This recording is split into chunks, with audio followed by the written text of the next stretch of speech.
그리고 두 번째 나온 책이 출애굽기라는 책입니다. 엑소더스. 어떤 뜻이 있냐면 길로 나온다라는 뜻이 바로 이 출애굽기 엑소더스입니다. 출애굽기의 사건은 무엇을 의미하고 있냐면 근본 경험을 이야기합니다. 다른 뜻으로 말하면 뿌리를 경험하는 그 핵심이 바로 이 출애굽기입니다. 여러분, 뿌리만 든든하면 어디서든 살 수 있습니다. 뿌리만 든든하면요, 우리 지나가다 가로수를 봤을 것입니다. 여러분, 뿌리가 든든히 내려져 있는 은행나무 가로수를, 그렇습니다, 그 구청의 시설에서 나와서 관리원들이 나와서 그냥 댕강 잘라버립니다. 그래도 뿌리가 든든히 내리니까 옆에서 새순이 나와서 큰 가지를 이루는 것을 알 수가 있습니다. 그렇습니다. 뿌리가 든든하게 살아있는 그런 신앙인으로 살아가기를 바랍니다. 이 출애굽기에서 나온 게 출애굽기 1장부터 15장까지 나온 얘기는 10가지 재앙의 얘기입니다. 이 10가지 재앙의 얘기는 무엇과 대비돼서 나오는가 하면 바로 광야 생활과 대비돼서 나오고 있습니다. 그렇습니다. 10가지 재앙 중에 제일 먼저 나온 게 피의 재앙입니다. 여러분, 피의 재앙입니다. 생명의 물이 죽음의 피로 바뀌어 버렸습니다. 그런데 이 부분은 또 광야 생활에서 뭐와 대비되냐면 출애굽 후에 여러분 마라의 단물이 쓴물로 바뀐 것을 여러분들은 기억하고 있을 것입니다. 이 출애굽에 나온 10가지 재앙의 이야기는 광야 생활에서 나온 그런 이야기와 대비되었다라는 것을 여러분이 기억하고 이것을 읽으면 훨씬 더 쉽게 그리고 재미있게 그리고 기억에 들어갈 수 있게 읽을 수 있습니다. 두 번째 재앙은 그렇습니다. 개구리 재앙입니다. 생산의 여신. 개구리는 어떻습니까? 개구리는 다산이에요. 알을 많이 낳아서 개구리 그 번식력이 어마어마하거든요. 헷켓에 대한 그 신에 대한 공격입니다. 다신에 대한 공격입니다. 그런데 중요한 건 세 번째 이의 재앙이 나옵니다. 첫 번째 재앙도 두 번째 재앙도 이집트의 술사들은 그대로 모방했습니다. 그런데 세 번째 재앙, 이 이의 재앙부터는 이를 먼지로 바꾸는 이 재앙부터는 이집트 술사가 고백합니다. 하나님의 권능이 아니고는 불가하다고 말하고 있습니다. 하나님의 권능이 아니고는. 이때 쓰여진 이 권능이라는 단어는 여러분 히브리어로는 에츠바입니다. 에츠바 엘로힘. 즉 핑거 오브 가드입니다. 하나님의 손가락. 여러분들이 시편 8장에서 하나님이 지으신 그 손으로 지으신 그 많은 달과 별들을 내가 보오니 하면서 하나님을 찬양하는 것을 여러분 시편에서 많이 읽었을 것입니다. 하나님의 권능이 아니고는 이 많은 이들을 그 먼지로 바꾸는 이 일은 불가하다는 것을 이야기하고 있습니다. 그렇습니다. 이집트의 술사들이 누구를 찬양하고 있습니까? 하나님을 찬양하고 있습니다. 일곱째 재앙은 우박의 재앙입니다. 이것은 광야에서 내려주신 만나와 대비되고 있습니다. 만나는 생명의 양식입니다. 여덟째 재앙 메뚜기는 그 광야 생활에서 메추라기 떼를 몰아주신 것과 또 대비되고 있습니다. 흑암의 재앙은 광야에서 그 불기둥, 구름기둥과 대비되고 있습니다. 결국은 신과의 싸움이거든요. 신과의 대결이고 신을 심판하신 게 바로 하나님이십니다. 누가 참신인가를 이 출애굽기 1장부터 15장까지는 말씀하고 있습니다. 출애굽기 15장부터는 이제 홍해를 건너서 시내산까지의 그런 이야기들이 나오고 있습니다.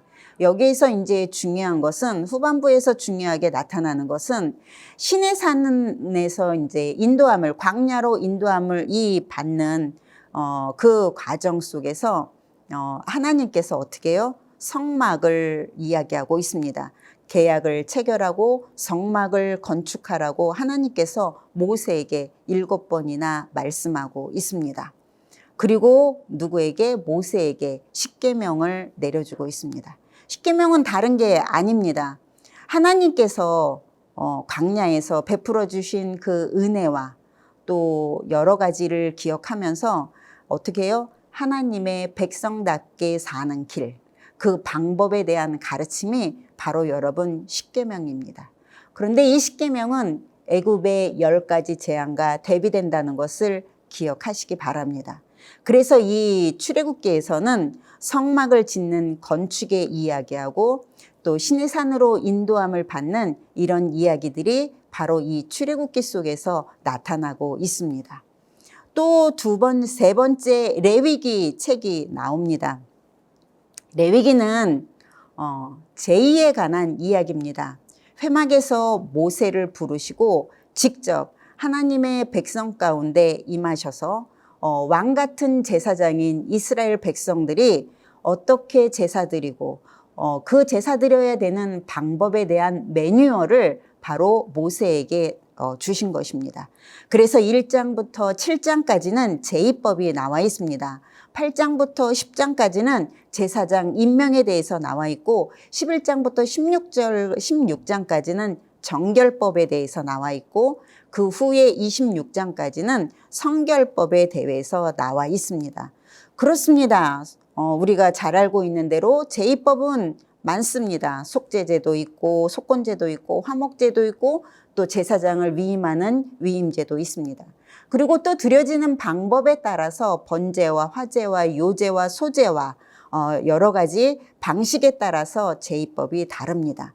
정결법으로 넘어가서는 더러운 것과 부정하지 않은 것을 구별하라고 말씀하고 있습니다. 그리고 그 기준이 되는 기준점을 말씀하고 있습니다. 색임질을 하거나 굽이 갈라지거나 그렇습니다. 유목 생활을 하는 이스라엘 사람들을 생각해 보시기 바랍니다. 그들이 생각하는 굽이 갈라진 거, 또 갈라지지 않은 거, 우리가 그 동물을 생각해 보면 쉽게 알 수 있습니다. 우리가 너무나 좋아하는 뱀장어, 그거는 부정한 겁니다.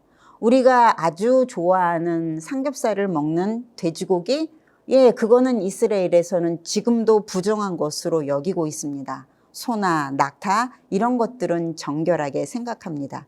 그런데 왜 이런 소나 낙타 굽이 갈라지고 안 갈라지고 이런 것들로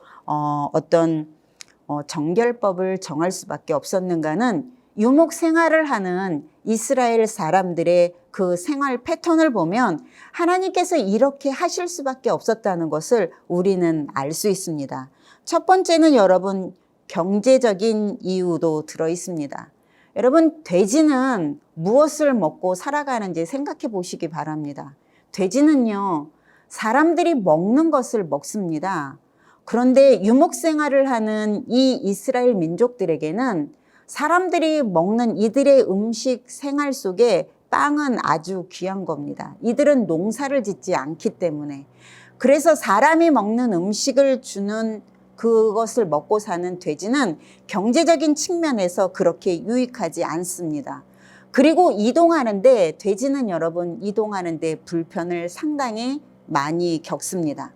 그런데 유목 생활을 하는 이스라엘 민족에게 소나 낙타는 양은 이동하는데 얼마나 유리한지 모릅니다. 아니 그 생활에 아주 적합합니다.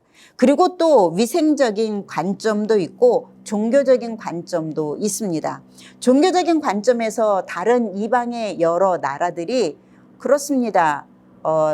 그 먹는 음식이라든지 그들이 제2에 올려지는 여러 가지 것들이 지금 이스라엘과는 확연하게 구별돼야 하기 때문에 하나님께서는 그 제의법에서 정결법에서 여러 가지 종교적인 이유, 경제적인 이유, 위생적인 이유, 그들의 삶의 여러 가지 패턴을 보고 바로 정결법을 정했을 것입니다. 또 하나 성결법이 17장부터 26절에 나옵니다. 내가 거룩하니 너희도 거룩하라. 중요한 것은 하나님께서 내가 거룩하니 너희도 거룩하라고 말씀하고 있습니다. 하나님께서 이 정신을 지키라고 이야기하고 있는 것입니다. 우리가 신앙이 없을 때는 무엇이 옳은지 그른지 기준이 없었습니다. 아니 영적인 감각이 없었습니다. 그런데 우리가 예배를 드리면서 말씀을 들으면서 계시된 또 하나님의 말씀을 우리가 성경 1독, 2독, 3독을 해가면서 하나님의 말씀이 내 안에 임재하면서 어느새 우리 안에 영적인 감각이 들어와서 세상을 살아가면서 해야 될 것과 하지 말아야 될 것, 간혹 갈등도 있습니다. 간혹 넘어질 때도 있지만 아주 넘어지지 아니함은 그 말씀이 나를 이끌어가서 그 순간 내가 무엇을 결정해야 될지 선택해야 될지 영적인 감각과 민감성이 우리 모두에게 있기 때문에 그렇습니다. 여러분, 하나님이 레위기에서 말씀하십니다. 내가 거룩하니 너희도 거룩하라. 그리고 이 말씀을 지켜 살기를, 그리고 이 정신을 지켜 살기를 우리 하나님이 원하고 계십니다. 그것을 배우는 게 바로 어디에서 배웁니까? 예배 가운데 배웁니다. 그래서 여러분, 예배가 너무 중요합니다. 그냥 드려지는 예배도 중요하지만 격식에 맞는 예배. 여러분, 유튜브로 예배 드리는 거 너무 좋습니다. 우리도 유튜브로 강의를 합니다. 유튜브로 상담도 합니다. 그런데 그때의 자세를 여러분 생각해 보십시오. 정장으로 양복을 입고 제대로 된 격식을 갖춰서 옷을 갖춰 입고 얼굴에 화장을 하고 하나님 앞에 정결한 모습으로 집에서 유튜브를 예배를 드리는 분이 몇 분이나 되겠습니까? 아마 너무나 편안한 자세로 유튜브 예배를 드리지 않겠습니까? 하나님은요, 우리에게 복을 바라크라 그랬잖아요. 복 받는 자세가 겸손한 자세, 무릎을 꿇는 자세인데 여러분, 단적으로 나타나는 게 예배드리는 자세 속에서 우리는 벌써 나오거든요. 얼마나 정결한 모습으로, 아니 껍데기만 그런 게 아니라 형식이 아무것도 아닌 게 아닙니다. 형식이 얼마나 중요한 건지 모릅니다. 여러분, 형식이 있기 때문에 우리의 내면까지도 격식을 갖추게 됩니다. 예비군들 아시잖아요. 여러분, 예비군들 그냥 여기 시흥에도 예비군 훈련소가 있잖아요. 거기에는 직업을 다양하게 가진 예비군들이 너무 많습니다. 그런데 어떻습니까? 예, 의사도 있고 고학력의 박사도 있고 그럴 겁니다. 그런데도 예비 군복만 입혀놓으면 어떻게 됩니까? 침을 아무데나 뱉고 오줌도 아무데나 쌉니다. 물론 모두가 그렇다는 건 아닙니다. 그런데 그들이 자기의 삶의 자리에서 만약에 의사라면 병원에 와서 학교에 와서 그 갖춰진 의복을 입고 그런 행동들을 하겠습니까? 안 합니다. 예배는 예배가 드려지는 장소에서 예배가 드리는 우리 모든 성도들이 올바른 격식을 갖추고 예배를 드리는 것은 하나님께서 우리에게 원하는 바이고 그것을 또 하나님이 기뻐하신다는 것을 기억하셨으면 좋겠습니다. 그것을 말씀하고 있는 게 레위기입니다. 네, 이제는 민수기를 들어가도록 하겠습니다. 민수기는 광야에서 라는 뜻입니다. 히브리어 이름은 광야에서. 그래서 민수기의 그런 구성적 이해, 이거는 인구조사와 그런 공간적 배경을 중심으로 잘 알 수가 있습니다. 민수기에 들어와서 인구조사를 2번이나 조사합니다. 인구조사는 1장하고 26장에서 2번의 인구조사 이야기가 나오는데 그것이 민수기의 핵심 축으로 작용하기도 합니다. 고대 사회에서 그런 인구조사의 기능은 굉장히 중요합니다. 우리가 동원 가능할 수 있는 병력, 그런 인원이 얼마나 되는지 파악하는 거고 또 하나는 세금이 부과되기 때문에 세금의 그런 부과 의무에 대해서 파악해야 되기 때문에 인구조사는 너무 중요합니다. 그리고 세 번째로 사회적인 통제를 해야 되기 때문에 10부장, 50부장, 100부장 이런 사회적인 통제 그런 것들을 위해서 인구조사를 시행합니다. 그래서 첫 번째 인구조사가 1장에서 나오는데 출애굽 세대입니다. 이들은 출애굽 세대로서 싸울 수 있는 20세 이상의 성인 남자의 수를 광야에서 약속의 땅을 향해서 행군하는데 바로 이들을 계수하는 게 첫 번째 인구조사입니다. 출애굽 세대입니다. 이들은. 그래서 이방 족속들과 싸울 만한 사람들입니다. 밀리터리 캠페인이라 그래갖고 그들하고 여기서 우리가 광야에서 많이 나왔던 그런 족속들 있잖아요. 여부스 족속, 히위 족속, 기르가스 족속 등 여러 가지 족속들 나오는데 그들과 싸우면서 가야 되기 때문에 그들을 싸울 수 있는 그런 사람들을 계수하기 시작합니다. 또 하나는 이 인구 계수의 그런 또 다른 뜻으로는 그렇습니다. 430년 사이에 애굽에서 430년을 종살이 하면서 하나님께서 아브라함에게 주셨던 약속, 후손에 대한 그런 약속 있잖아요. 창세기 12장에 나와 있던 1절로 3절에 나와 있던 후손에 대한 약속이 바로 여기서 이루어졌음을 보여주는 겁니다. 약속의 땅을 향해 행군하는 데 앞서서 인구 조사를 한 그 이유는 아브라함에게 주셨던 후손에 대한 약속이 이루어졌음을 보여주고 있고, 가나안을 향한 행군은 땅에 대한 약속의 성취가 앞으로 이루어질 거라는 확신을 이들에게 주고 있는 겁니다. 후손에 대한 약속이 첫 번째 인구조사에서 이루어진 것이 확인되었다면 가나안 땅을 향해서 가는 이 일은 두 번째 그 약속, 땅에 대한 약속을 바로 성취시키는 겁니다. 그리고 두 번째 인구조사가 26장에 나옵니다. 그런데 여기서 26장에 나온 인구조사는 누구를 조사하고 있는 거냐면 광야에서 태어난 사람들입니다.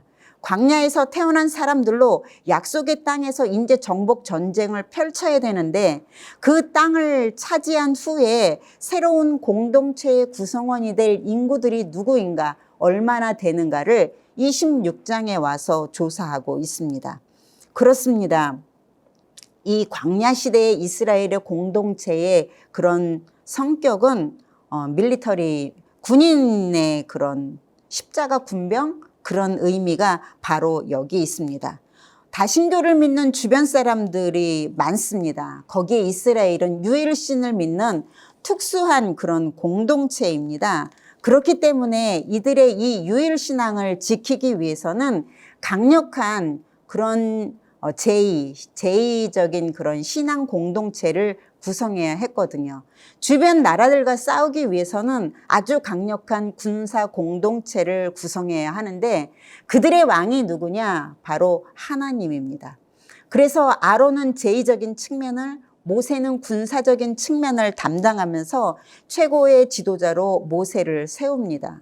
그래서 모세에 대한 도전은 하나님에 대한 도전이고 공동체를 위협하는 사건이었기 때문에 하나님께서는 모세에 대해서 도전하는 부분에 대해서는 가차없이 이렇게 응징하셨던 것을 우리는 알 수 있습니다. 여러분들이 성경을 읽다 보면 고라당의 이야기도 나옵니다. 미리암의 불평도 나옵니다. 아론과 미리암의 불평. 그렇지만 하나님은 끝까지 누구의 편에 섭니까? 모세의 편에 섭니다. 그리고 그 불평과 불면이 얼마나 많은지 모릅니다. 애굽으로 우리가 되돌아가려고 한다고, 우리가 정말 목이 말라 죽겠다고, 먹을 것이 없어서 고기를 먹고 싶다고, 모든 이 출애굽했던 이스라엘 백성들이 애굽으로 되돌아가려는 그런 마음을 가지고 불평하고 불만하고 있을 때 하나님께서 어떻게 하십니까? 심판하고 있는 것을 우리는 성경을 통해서 읽을 수 있습니다. 우리의 삶도 똑같습니다. 불평과 불만을 하면 우리의 공동체가 어떻게 돼요? 무너지게 되어 있습니다.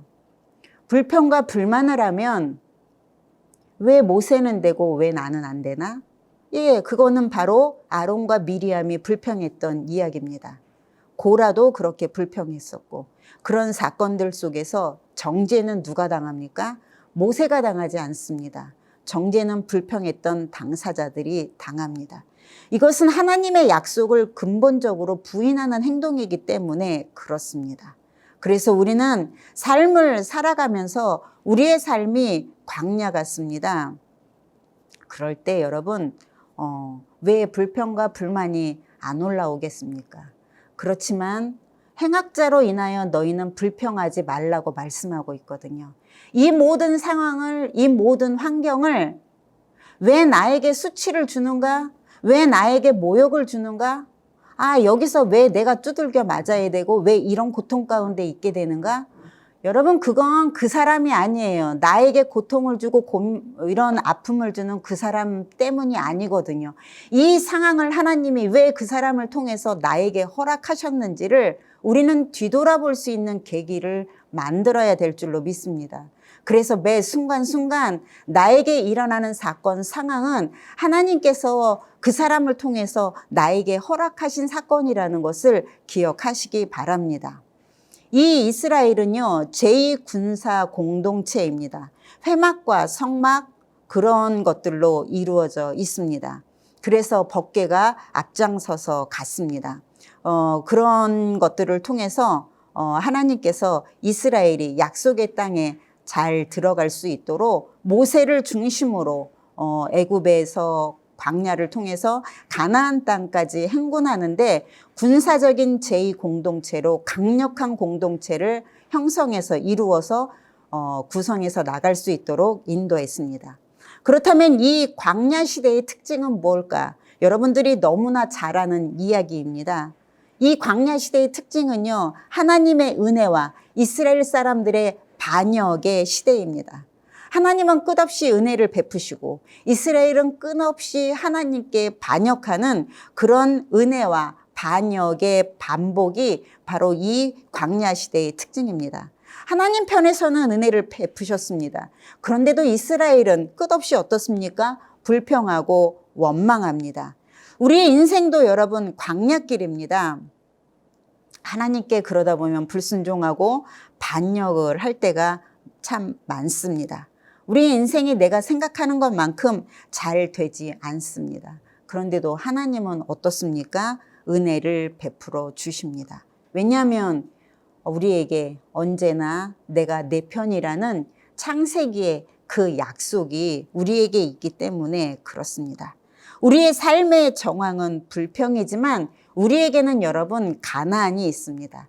그 가나안이라는 목표를 향해서 나가기 때문에 우리는 하나님의 은혜, 헤세드, 변함없는 은혜거든요. 그 은혜를 기억하면서 우리의 삶의 양극성, 삶과 죽음이라는 이 양극성 사이에서 여러분들이 하나님께 영광 돌리며 거룩한 제사장으로 승리하는 여러분들의 삶이 되시기를 소원합니다.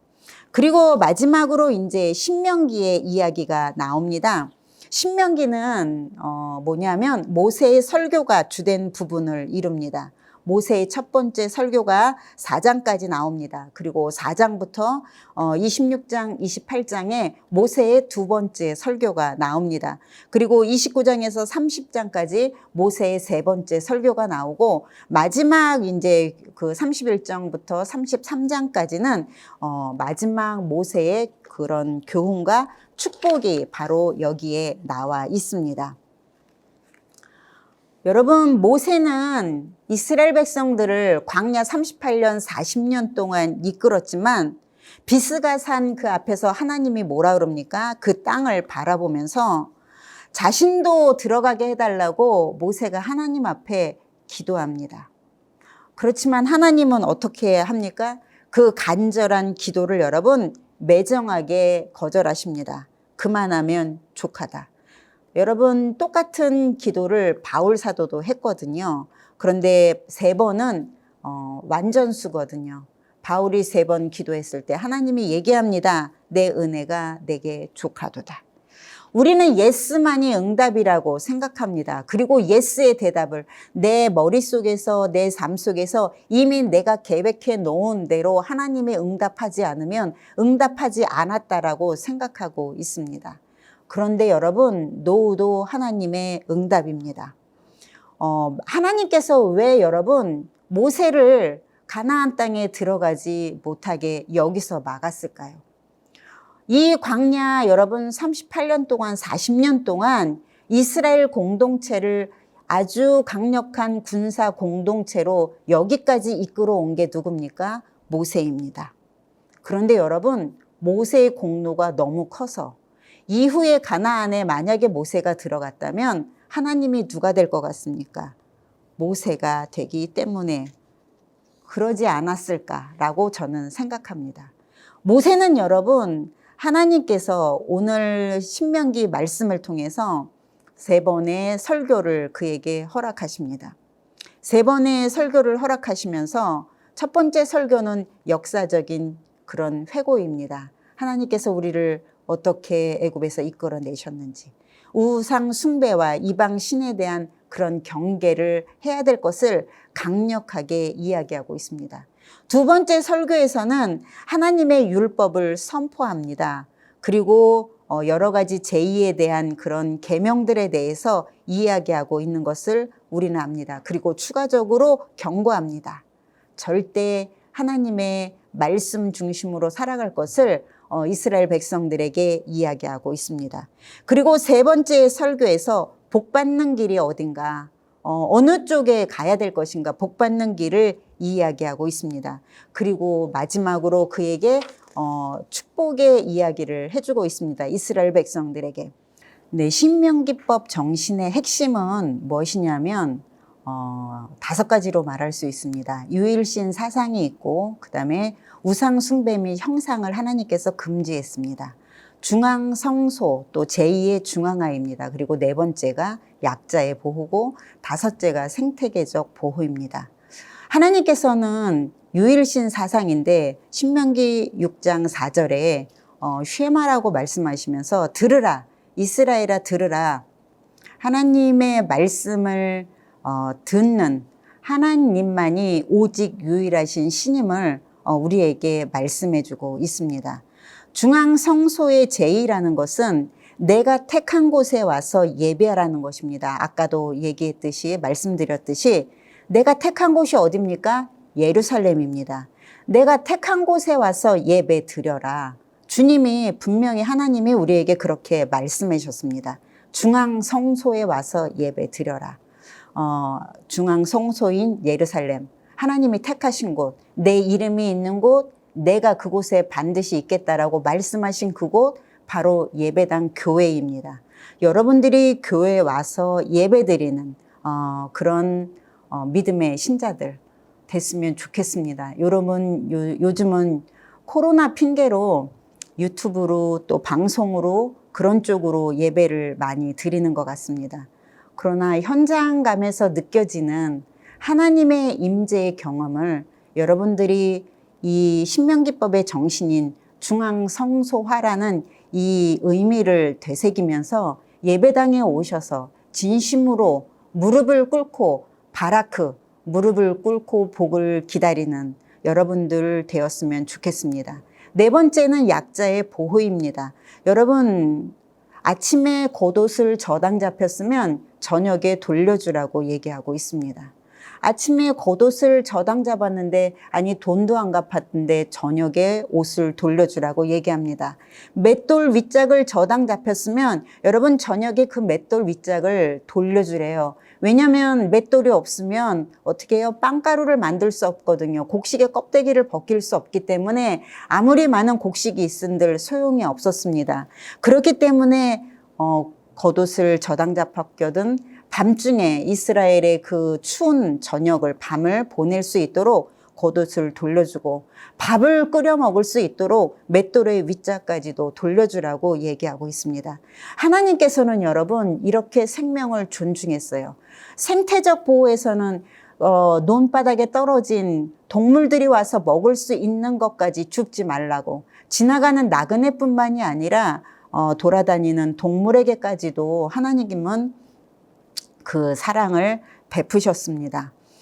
또 여기서 중요한 것은 신명기가 이렇게 중요하게 여기고 있는 부분은 모세의 그런 리더십입니다. 모세의 인격을 우리는 이 마지막 단원에서 잘 살펴볼 수 있겠습니다.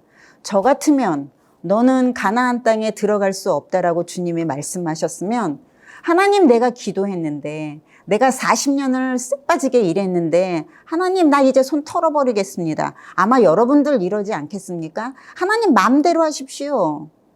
그런데 여러분, 모세는 그러지 않았습니다. 끝까지 이스라엘 백성들을 축복했어요. 그 불평하고 불만하고 나로 하여금 금식하게 만들면서 정말 시내산에 올라가서 율법을 받을 때 돌멩이 그거를 받은 걸 깨트려 버릴 만큼 패역을 범했던 이 이스라엘 백성을 나를 또 가나안 땅에 못 들어가게 한다 그러는데도 모세는 어떻게 해요? 이스라엘 백성들을 축복합니다. 그리고 모세를 바라보면 어떻게 해요? 성공적으로 후계자를 세우는 걸 알 수 있습니다. 우리 지금의 기독교인들이 배워야 될 점이 이 점이 아니겠습니까? 우리 많은 교회들이 얼마나 그 후계자를 잘 세우고 있는지를 우리 많은 성도들, 목회자들 너무나 잘 알고 있습니다.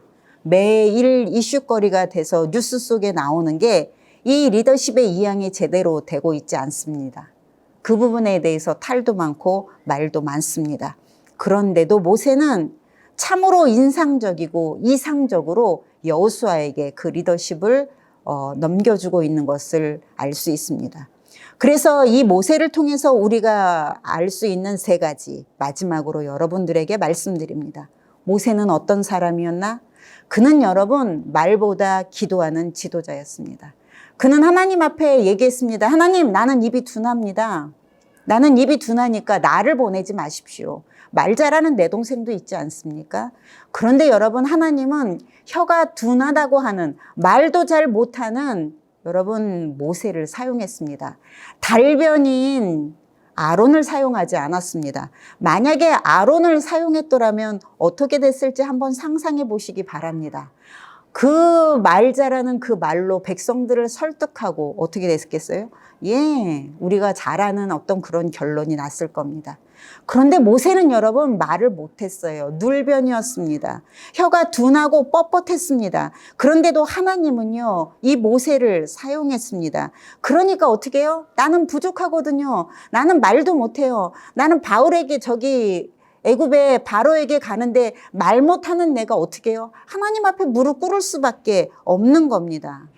자신의 세치어로 백성을 농락하는 게 아니라 주님 앞에 어떻게 해요? 무릎 꿇고 기도하는 겁니다. 하나님만 바라본 지도자입니다. 시내산에서도 어떻게 해요? 하나님 앞에 기도합니다. 모세는 끝까지 가나안 땅에 들어가기 직전까지 그 땅에 들어가는 그 부분에 대해서까지도 하나님 앞에 기도합니다. 하나님만 붙잡고 기도합니다. 만약에 달변이었던 아론 같았으면 하나님만 붙잡고 하나님만 바라보고 기도했겠습니까? 아닙니다. 아마 말로 다 설득당해서 아론은 기도할 필요가 없었을 것입니다. 그런데 말로 안 되니까, 모세는 말로 안 되니까 주님만 바라볼 수밖에 없었습니다. 세 번째, 이 모세는요, 자기 자신을 내려놓을 줄 아는 지도자였습니다. 다름 사람 여호수아에게 너무나 편안하게, 너무나 평안하게 여호수아를 축복하면서 그의 지도자 자리를 넘겨주는 것을 우리는 알 수 있습니다. 그렇습니다. 우리 지금 같은 이런 시대에 정권을 이양하는 이런 부분에 있어서도 교회의 후계자를 세우는 문제에 있어서도 여러분 얼마나 말이 많은 세대입니까? 그런데도 그는 여호수아를 축복하면서 하나님이 너와 함께 하니까 두려워하지 말라고 하면서 그에게 지도자 자리를 이양하는 것을 우리는 알 수 있습니다. 여러분, 지금 우리 세대를 뒤돌아보시기 바랍니다. 우리 핸드폰이 너무나 SNS가 발달해서 너무나 가볍게 이렇게 문자를 보내고 합니다. 즉흥적으로 보내다 보니까 어떡합니까? 내가 원하지 않았던 그런 말도 막 들어갑니다. 모세하고 똑같은 사람이 누구였습니까? 바울이었습니다. 그는 똑같이 말로 안 됐어요. 말이 너무 어눌했어요. 그런데도 바울은요, 내가 너무 어눌하니까 그는 뭐를 썼어요? 편지를 썼습니다. 그게 지금의 신약의 서신이거든요. 바울이 달변가가 아니었거든요. 늘변가였어요. 그가 말할 땐 사람들이 잘 알아듣지 못했습니다. 그런데 편지를 써서 글로 전할 땐 사람들이 감동받았고, 왜냐하면 편지를 쓸 땐, 글을 쓸 땐 지우고 또 쓰고 지우고 또 쓰고 어떻습니까? 즉흥적으로 보내지 않습니다. 가볍게 보내지 않습니다. 그러다 보니까 하나님의 감동된 말씀을 전하다 보니까 여러분, 바울의 서신이 지금 우리에게 얼마나 많은 하나님의 말씀을 전해주고 있습니까? 아볼로는 달변가였습니다. 그래서 여러분, 아볼로파, 바울파로 이렇게 나눠질 만큼 아볼로는 달변가였습니다. 그래도 하나님께서 귀중히 사용하시고 성경의 많은, 신약의 많은 부분을 감당하게 했던 것은 말이 되지 않았던, 말이 어눌했던 누구였습니까? 바울이었습니다. 여러분, 모세처럼, 바울처럼 말 잘하는 거 부러워하지 마시기 바랍니다. 말보다는 무릎을 꿇고 기도하는 그런 여러분들이 되어서 정말 지금 이 어려운 시대에 하나님 앞에 무릎 꿇는 한 사람, 그것이 바로 여러분들 되었으면 좋겠습니다. 베드로가 무릎 꿇지 않아서 깨워서 기도하라고 했을 때 기도하지 않음으로 말미암아 내가 얼마나 많은 실수를 했는지, 너무 큰 실수를 한 걸 알기 때문에 그는 끝까지 베드로 전후서에서 주님 앞에 무릎 꿇고 기도하라고 우리에게 가르치고 있습니다. 이 코로나 시국에 여러분들 건강하시고 주님 앞에 무릎 꿇고 기도함으로 바라크 복을 받는 여러분들 되시기를 주님의 이름으로 축원합니다. 감사합니다.